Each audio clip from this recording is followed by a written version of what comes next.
Welcome to Issues class. Today we are going to talk about our service trips this past summer and probably a little bit even beyond that. But we went to Tennessee and the Dominican Republic. And our presentation today is going to be first talking about Tennessee, our experiences, giving you some background, and then the VR. What I really would love for you all is please ask questions. I'd love for this to be conversational. So this picture right here is just a bunch of pictures from our trips. And this one right here, you might recognize who's in the picture. This is the beginning of our trip to Tennessee. Lots of our time was spent power washing because we were doing flood cleanup. Now the reason why we were in Tennessee was there was Hurricane Helene. And in late 2024, Hurricane Helene went to western North Carolina and East Tennessee. And the company that we partnered with, or the mission organization that we partnered with, was Experience Missions. So they've been coordinating groups, and they're sort of the middleman. They coordinate groups nationally, and there's a local nonprofit in Tennessee that coordinates Experience Mission and also Appalachian Service Project. Now, the reason why is because the flooding that they experienced in Tennessee and North Carolina was something that they have never experienced previous. They had 1,000 volunteers coming in 2025, and I know for a fact that in this upcoming year, they are looking to have just as many people come out. While the work changes, there is no less work than the initial cleanup. So this here is going to be a drone video of when the hurricane hit and the flooding first began.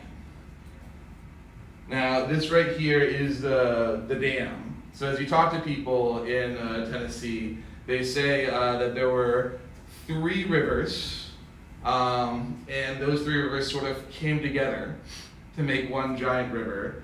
And when this dam broke is when most of the flooding began to happen. And it's pretty incredible what water can do. Now this right here, you can see this main stretch. We drove down there every day towards our work sites. So this is just, I think, a day or 2 after the flooding initially happened, and then lots of fields and farms.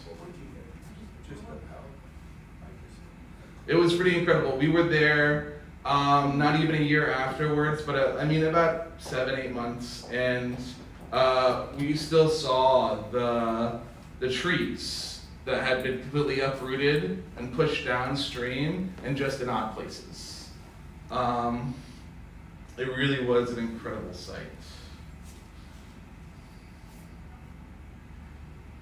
So, as I was saying, we partnered with Experience Missions. This is a mission partner that I have used a bunch of times in the past. Their mission and their vision is to, they want others to love God, and they want us to love our neighbors. They believe that God is at the work in all people and cultures. They desire to be a creative connectors across diverse and historical divides, participating in God's work of reconciliation, justice, affirmation, and hope. What I really like about this organization is they care about dignity. One of their biggest instructions for us is that we are to go there and to be God's love, to show how much God loves them, not to tell them, not to proselytize or anything like that, but to do this good work of cleanup, of just getting to know their stories and know that they're not alone.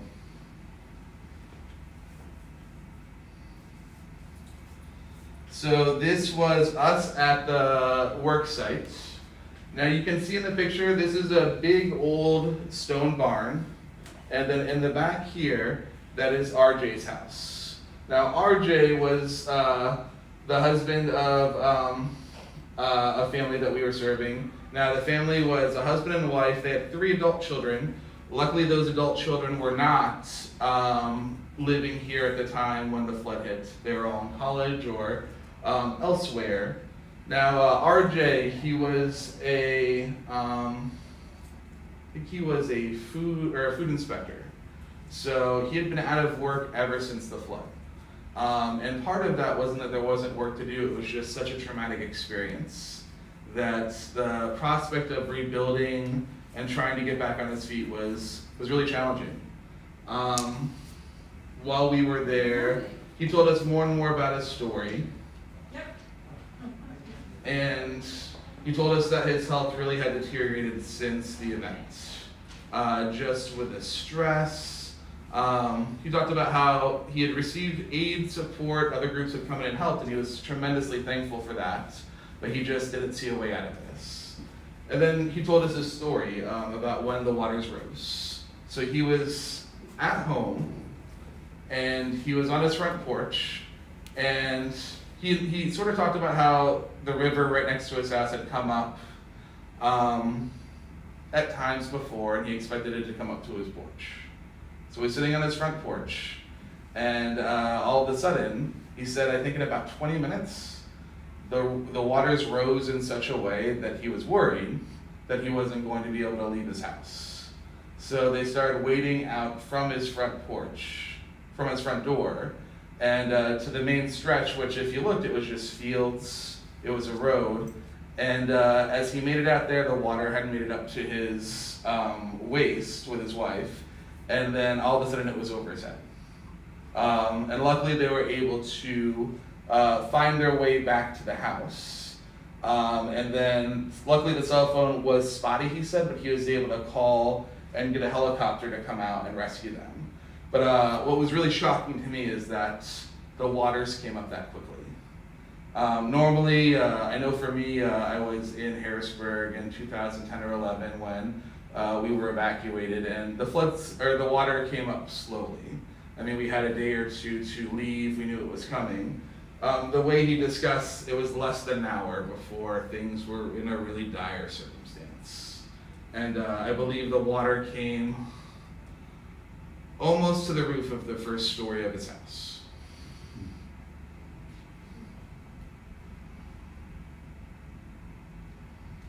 So when we arrived, there was a lot of work to do. It was also figuring out what work we could do that would be helpful. So this back deck here was covered with this pile of lumber. Now, this lumber was the interior siding to this apartment in the barn. That apartment was for RJ's father. Now, we learned later that RJ's father had passed away from the flood to the time that we got there. It wasn't due to the flood, but this was originally RJ's father's home. So they pulled out all of the lumber because if you see this window right here, the waters had come through that window. So you can see the river all the way over here. So the waters came all the way up and poured in through the window. So that first floor apartment was just completely ruined. So our job was to, you can see Noah right here, pull out all of the nails, power wash all of the boards, bleach all of the boards, and then try to get them to a place where we could start rebuilding the workshop and rebuilding the interior of the apartment. There also was other groups before us. Originally, he described that when his father was alive, there was groups and funding that were there to help rebuild the apartment quickly. But then when the father passed away, that sort of put a hold on that project.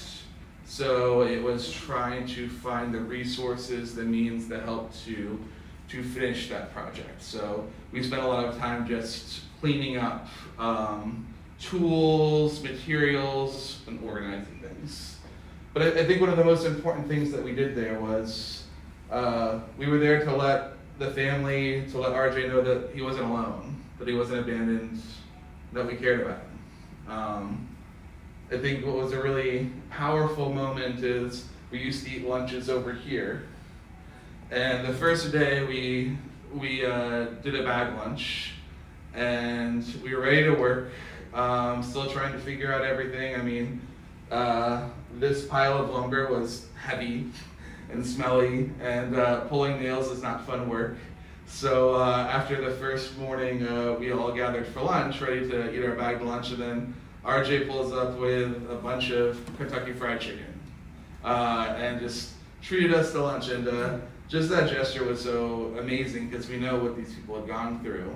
So the fact that they wanted to buy us lunch, that generosity was just an incredible gesture.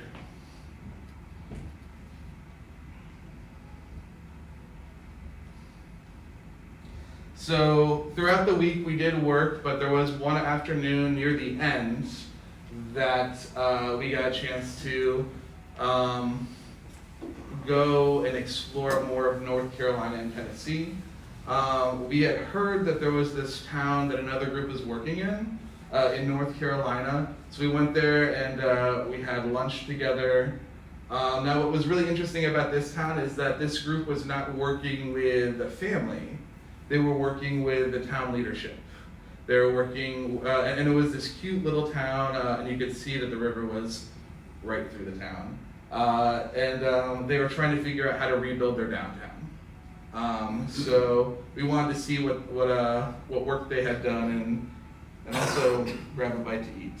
Now we visited this cute coffee shop, and what Wally is pointing to is right up here is where the water had made it in this coffee shop. So it was just really incredible to be sitting in this freshly rebuilt coffee shop and to know that the water had been that high. Now, I think what was interesting is when we first pulled up, most of the shops were rebuilt. This coffee shop looked great. I mean, I wish it was close to me. So it seemed like they had done a lot of really good work. But then, yeah, you can see that there was a church that was boarded up across the street, or no, this is the actual downtown area. You can see, like, for the most part, you can see life returning to the town. This was where we had the lunch. That was actually the old jail that they turned into a restaurant. And they told us that when the river came up, it made it to, like I said, the first floor. So if you can imagine the water being that high. But they did a really good job. But then we drove to the end of the town, and we saw that there still was a tremendous amount of work to do. Now this was, I think, where the river was flowing in at first. So this was like the first buildings that sort of captured that. So the work that we finished in Tennessee was clearing off that deck. That's the deck that we had cleaned all the boards off, cut them down, rebuilt the workshop. All of the trim work we did. Other groups had put in the flooring and the drywall, and we also did a lot of cleanup work. So on this trip, to live life together in service of others, to spread Christ's love is life-changing. So even though we were just pulling nails, power washing, we played a bunch of card games, and this group really liked to go to Wendy's and get ice cream every night, so some nights we did that.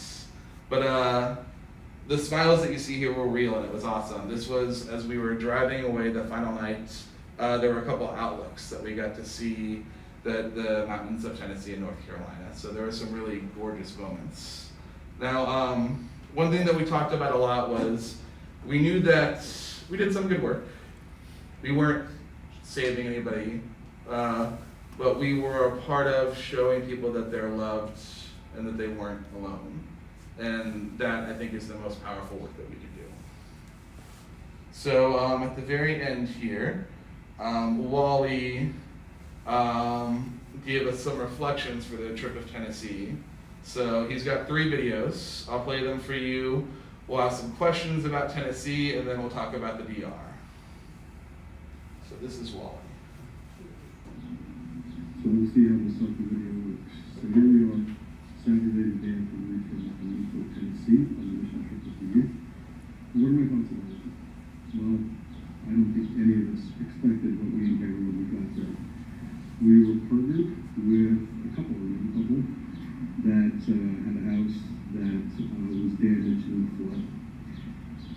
And without going into too much detail about who they were personally, they've been through a lot. And while we expected to go there and help and maybe do some good in that process, really the one thing that keeps going through my mind is that we really needed to just show them that we were there, we cared, and that they weren't forgotten. So you can hear that that's a theme that we keep saying, is to show them that we were there, that we cared, and they weren't forgotten. Doing work like this over the past 15 or 20 years, I think that's the most important thing. From going, there was this food kitchen, or the soup kitchen that I went to in DC, and their program was half of us were to make the food and serve the food, but the other half of us were to sit down and eat with those who came. And that was really important, because we got to talk with them, we got to learn their names, we got to know their stories.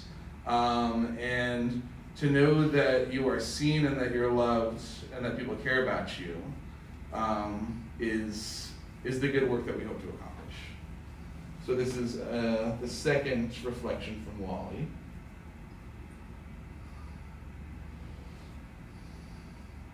Maybe.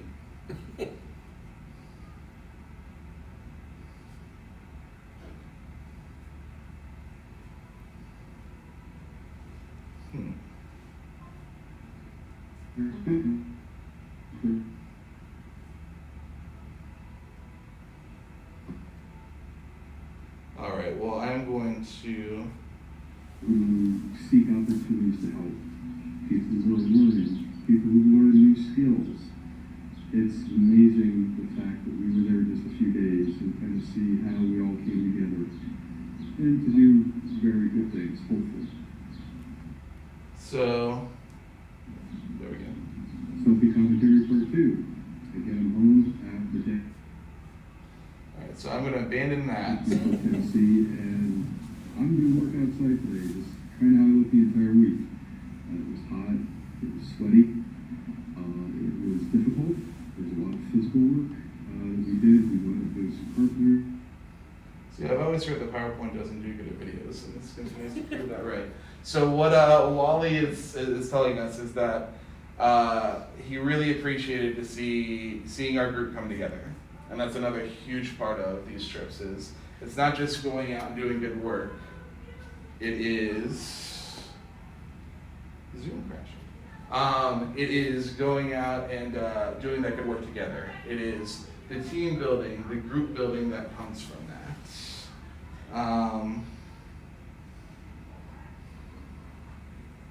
Let's see if I can get this running again. I apologize for the technical difficulties. So while I'm doing this, are there any questions so far? Please ask me questions, because that will give us something to do, etc. That's where technology. The town you were in, that dam that you showed in one of the first clips. Yeah. What was the purpose of that dam?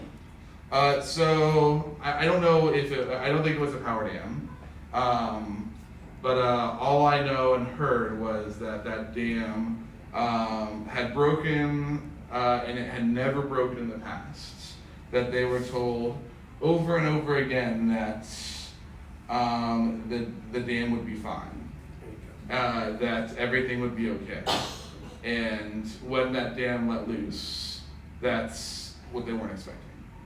But you say there were three? There were 3 rivers. So they talked about, so the river that we were next to was the Pigeon River.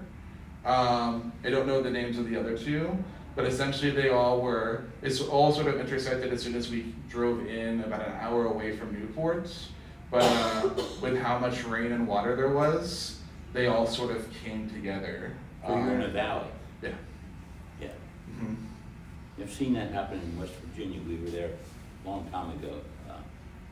Yeah, I mean, they valleys fill up fast. Well, and if you watch the news or whatever, I mean, this had never happened before. Yeah. It doesn't mean that it can't happen, obviously, but they were not expecting this. So I talked about some of the work that was happening and needed to happen. First, it was just cleanup. First, it was just getting all the mud, all the muck, getting all the damaged material, stripping everything down. But then it's turned into rebuilding, but also the landscape has changed so much from this huge event that they continually have landslides that have never happened before, because all those trees, at the beginning I talked about, you could see just these giant uprooted trees that were washed away. So those trees are gone now. So the trees that were holding the ground down on the valleys and the mountains aren't there. So they have landslides. While we were there, one of their main highways coming into the town had been closed 2 weeks previous because it had a landslide had just come across it. California East. Yeah. I was talking to their local nonprofit, and it was sort of neat how that came about. So there is EM, which is a mission organization. There's Appalachian Service Project, and then there was FEMA funding, and they had just, I guess, a local nonprofit to just help with normal things, and all of that funding came through them, and then they reorganized that local nonprofit. So the family that we went to go help, or that downtown that the other group went to go help, all of that was arranged by this local nonprofit. So for me, that's really good mission practice, that we have partners that are living and know best what the town needs.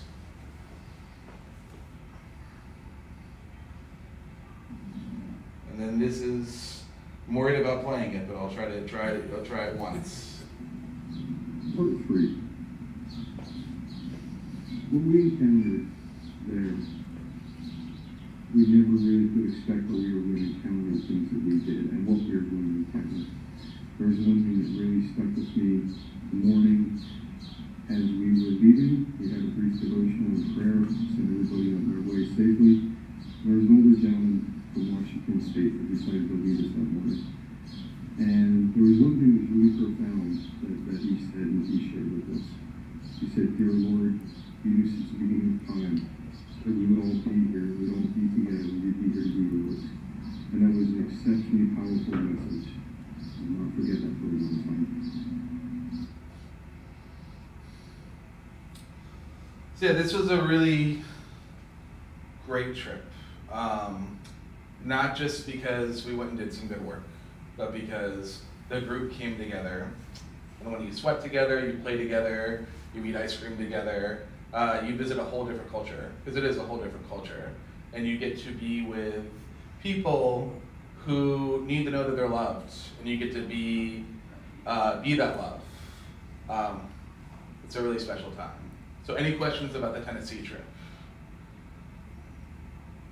What did you do, like in the evenings, with kids and everything? Yeah, Claudia is the master of card games and all things that are games, so played a bunch of games. Now, I didn't take too many pictures of it. We were sleeping in a local church.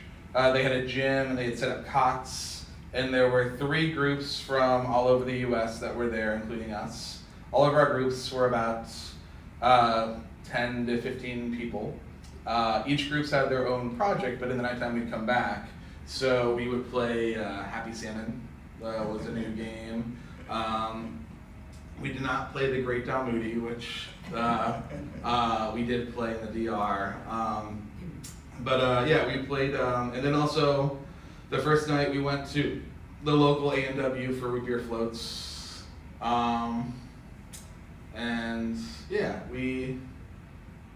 That one town in North Carolina, it was an hour away, so that was a big trip that night.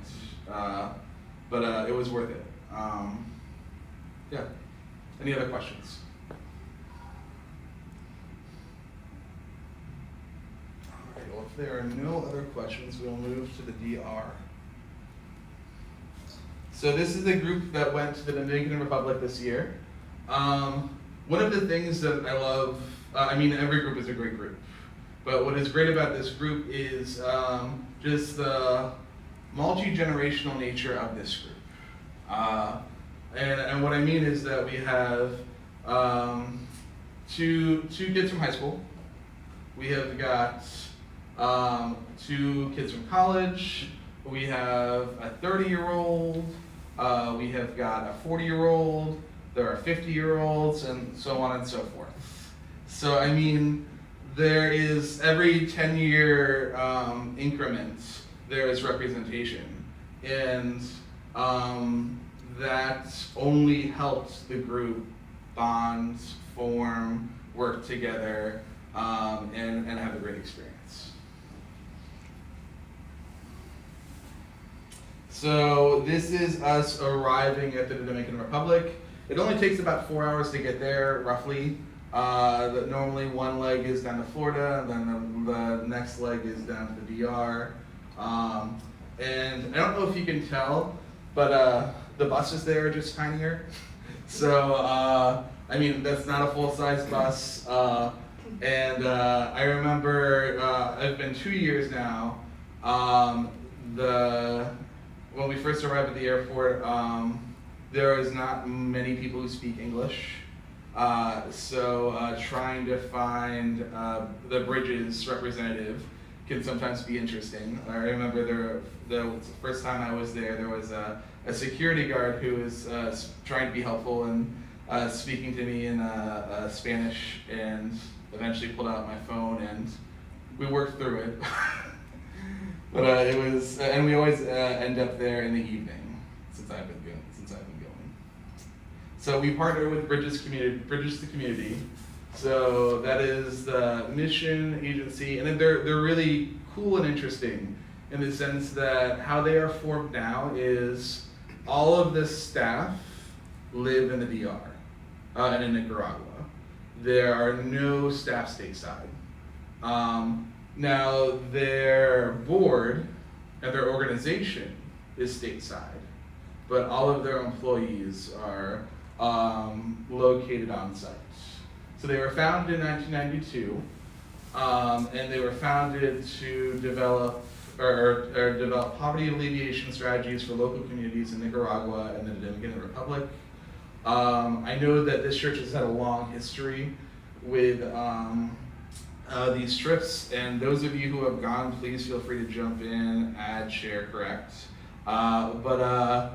Originally, this church would go to Nicaragua and do similar work, not the same work, but it was essentially building a house in a week. So yeah, they've done a lot of good work, and even as I've been there these past 2 years, they continue to develop their programs. I know Paula is their executive director, and I was talking to her. They're doing more with scholarships, with like microloans, things like that. They're just really trying to pour into the communities to help them thrive. So we were in La Guama, and it's great, actually. I don't have a picture previous, but you see how there's this nice paved road? That just happened this year. The year previous, it was all dirt and it looked much more rustic, we'll say. But I mean, I think that this is a testament to the good work that's happening. Even just from a year past to this year, there really is life development. There's all these little shops popping up on this main stretch. But this was the town that we were in. Something to note, there is a couple cars, but their main mode of transportation, and maybe this is just because I ride motorcycles, but dirt bikes is their primary source to get around everywhere. So there are always dirt bikes zipping up and down the stretch and then going up through the mountains. So the goal is for us to build one house in a week. Now, when I say one house in a week, it's not everybody who's there in that moment, it's each group is tasked with building their own house.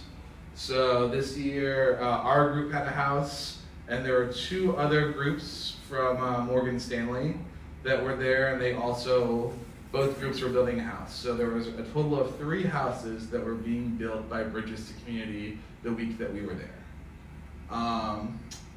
So what does a house mean? A house means walls, roof, a floor, paint,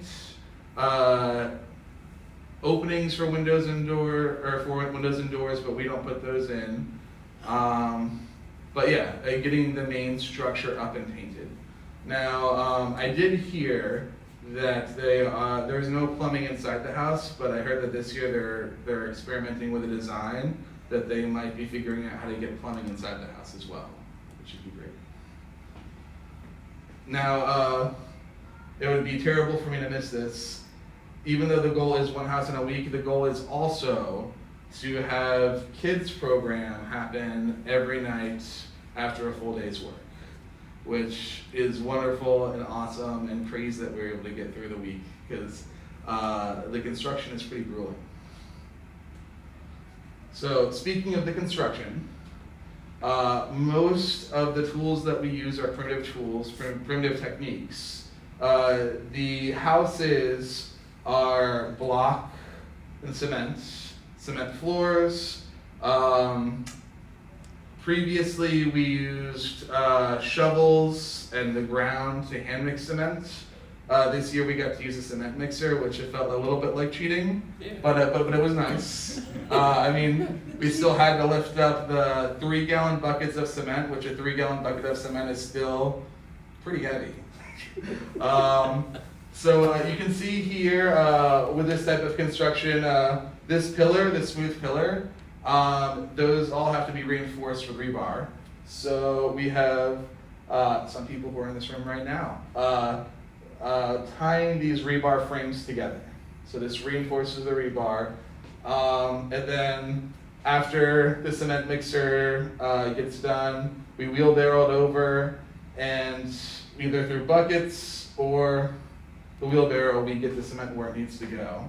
And sometimes that means getting it up to the very top and pouring it down.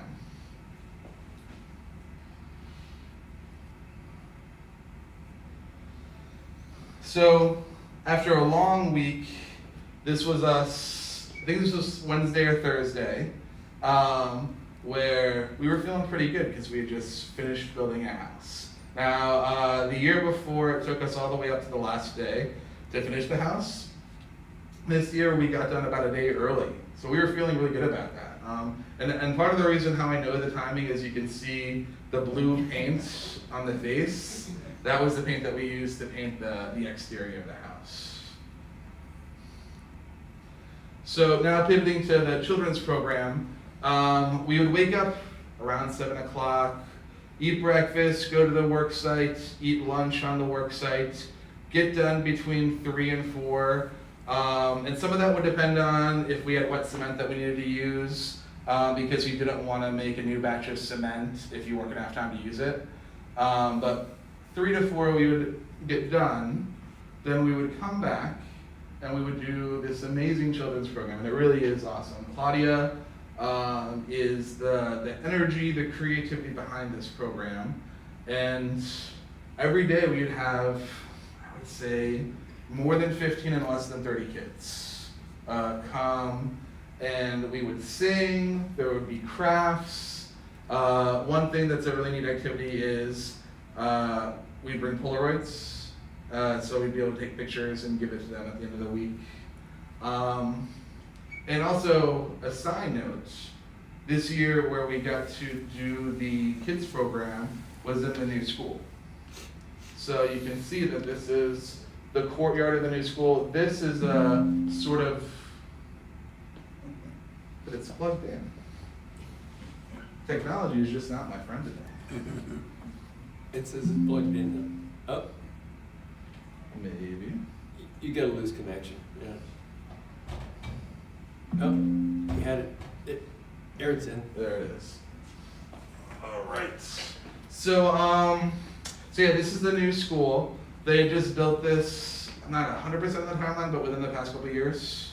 During COVID. And so It's a U-shaped structure. So there are classrooms. There's classrooms behind Claudia. Then there is a building to the right. Actually, I think that one building is not connected. And then there is a basketball court in the middle. So every day we would come here, open the gates up, and then do this about hour-long kids program. Did you have the same kids every day? Yes and no. Well, I would say that, More or less. yeah, I mean, 80% yes. Yeah. This year was really interesting, and it was cool.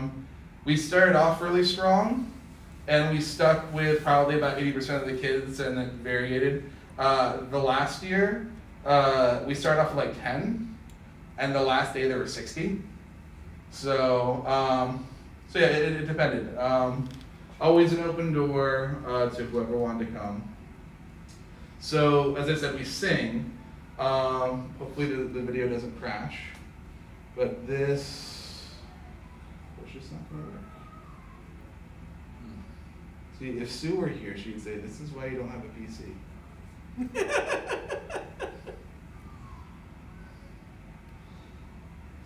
So once again, as technology is figuring itself out, are there any questions so far? Yeah, what was your source of cooking? How did they cook? So I have a slide, but we might not ever get to that slide. So how Bridges worked is they would hire, and this is a really great practice, they would hire people from the local community to do cooking for us, to teach us how to build these houses. They would hire masons. And why I love that is, I mean, our group, we have varied experiences, but nobody has built a house like this in this context. And I mean, even if somebody had built a block house before, if they had built it stateside, I'm sure it's not quite built like it was built in the DR. And then Charlie laughing because there are just some things you have to do. Like for instance, we used river sand and river rock for the mix for our cement, and that works. But that would never ever be okay over here. So the cooks, the masons, those who clean the residences, and even our leadership were all local, and Bridges hired them. So not only were we building houses for the community, but we were creating jobs within the community, or helping to support create jobs. How big was this house, and who lived in it after? What did you qualify to live, in that house? So once again, a really great practice is that us as a group are not a part of any of those decisions. Bridges the community. They, as I said, they live in the communities. They have community partners. I believe that they have a group that advises them, a community group advisory. And through their process, they receive applications for who's in need of a house. What's really great about this is the community will see a house being built. And then people who have received help support will come and then help build that house too. And then someone else will be like, oh, like I really need a house, or I really have this need. So as time goes on, that's how the word spreads and how people apply to get a house. I want to say it was 50 houses in a year, roughly last year that they built. I don't know how many this year. But as you drive through the villages, you see that structure, that bright blue structure is all around. And I know Paula, the executive director, would talk about how like needs would come in, and if they were a dire need, like if someone is about to be evicted, they would try to work with them and get a house sooner. Now, if someone is just living in a place that isn't great, but they're not going to be homeless, then there could be more time. So it's that kind of process. Does that make sense? Any other questions so far? They're all the same. They're all the same. The houses are all the same design. It's about 300 square feet. So here, so going back to the children's program, and we'll go back to the family and who we were working with at the end.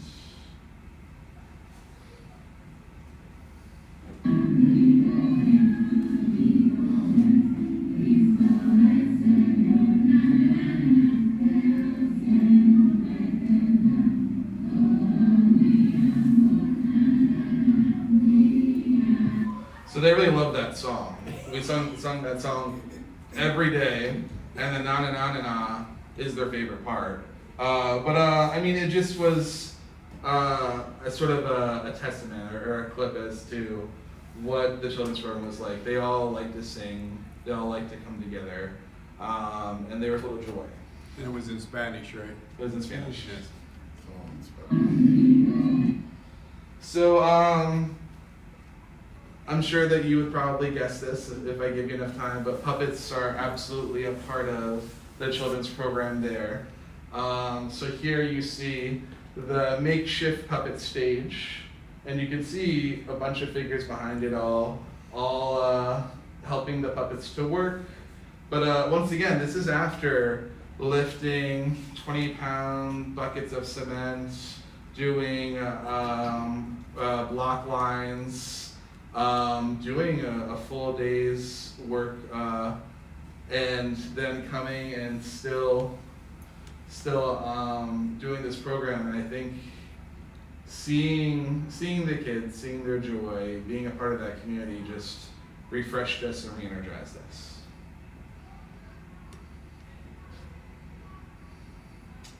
And then even after that, some days after the children's program, they really did have a nice basketball court. There's Jacob and Tommy out there. This is Tommy and Jacob. And that's actually one of the Masons. And then that's one of the youth in the town. They had a basketball game once or twice. That was neat to see. But endless amounts of energy. So mealtime. Where we're eating a meal right now, it's in the old school. You saw a picture of the classroom and the courtyard of the new school. This was the old school building. So we would gather here, and the food was great. It was fresh, and it was local food, so like plantains. There were all kinds of different kind of stewed chicken, rice and beans. I remember there was this one drink. It was like a lime milk, which seemed like it would be weird, but it was really great and refreshing. But all kinds of really good food that we got to try. It was all fresh. I don't know, Pete, what was your favorite thing that we ate there? Mangoes. The mangoes, that's right. Oh, and that's something really interesting about the Dominican Republic. There's food everywhere. And what I mean by that is there's mango trees everywhere, there are bananas everywhere. So there's a lot of food to forage. So I mean, food is, I don't think it's necessarily a short supply, at least some food isn't. So it's a really lush landscape.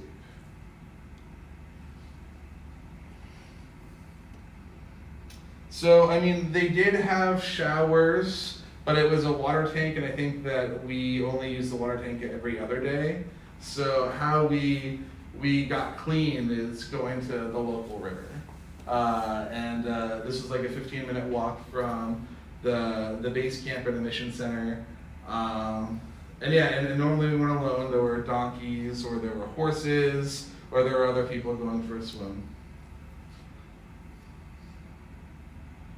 So I mean, the week was filled with memories. It's really hard. You almost have to be there, and there's going to be a little encouragement at the end. I know that sign-ups are upstairs for next year's trip. But when you're doing this hard work, this good work, you're not doing it like in a vacuum. Like there's the family, there's the community, there are all of the kids all around you wanting to take pictures with you, play games with you, jump on your back, give you a hug. It's just a really, really awesome thing to be a part of. I know Sandy spent a lot of time, even at the work site, just being there with the kids, which was awesome. She brought all kinds of crafts and all the leftover stuff to give to them.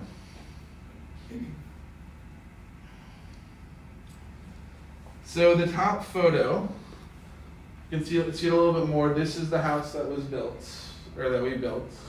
And these were all of the people that helped to build it. And you'll see kids, you'll see our group, you'll see some masons, the family, some neighbors. And I think that really speaks to the strength of community. That everybody pitched in, that everybody helped. I remember, not so much here because we weren't on the main stretch, but last year we would be mixing cement on the road. And there would be I remember there was this guy who would cruise down wearing Crocs, and then he saw that we were mixing, and he parked his bike, and he got out, grabbed the shovel, and started mixing with us. So the community really comes together to support itself, to help each other.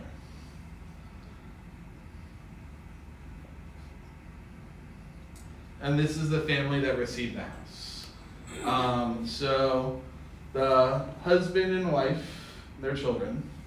So these were the recipients of this house.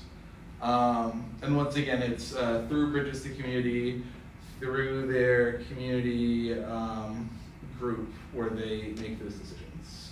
I did hear that in that town that we were in, that this year might be the last year that they are working in that town because there's no more need.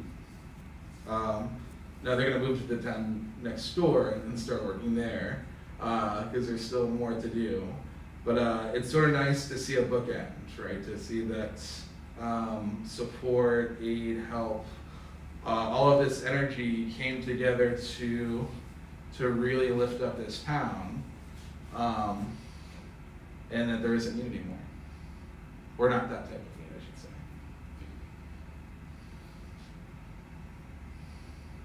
So as the trip ended, these are my thoughts. I was left with a deep sense of gratitude, growing closer to the team, connecting with the people of Baguama in such a special way, that in playing together, working together, and partnering together, and doing that all toward service of a greater purpose, that I was truly blessed. And I was. These trips are great. It's great to do the work. It's great to know your group and get to know your group better.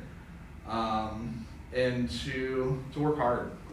I mean, these are not, these trips are not easy, but they're absolutely worth it. And then going back to what we did in the evening, lots of Del Moody, lots of Uno Switch, lots of card games, things like that. The mission center that we were staying at had a rooftop deck, which was nice, so we went up there to play games. Yeah, and near the end of the week, there was Domino's.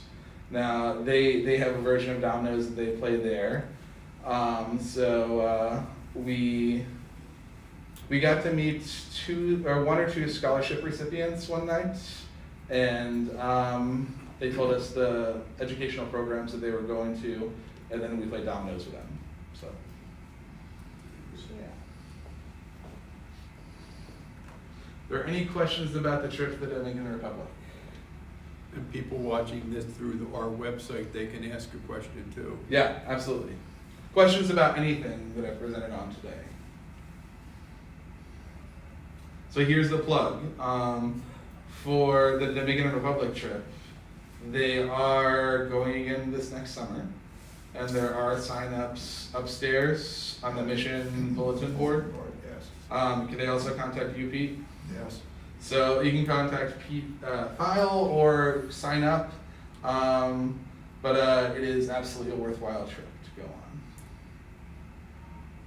June 13 to 21. June 13th to 21st. Do you have age limits? Correct me if I'm wrong, Pete. There's no hard age limit, but there comes a point where if the child is, or if the person under 18 is young, that we ask a parent or a guardian to come with them. 13, 14? 13, 13. 13 to 15. Mm-hmm. Yep. Yeah, and I remember there is work for all people to do. I remember Doris told me this year that she was upset that she couldn't get on her roof anymore. But I can say firsthand that Doris absolutely contributed in amazing ways this year.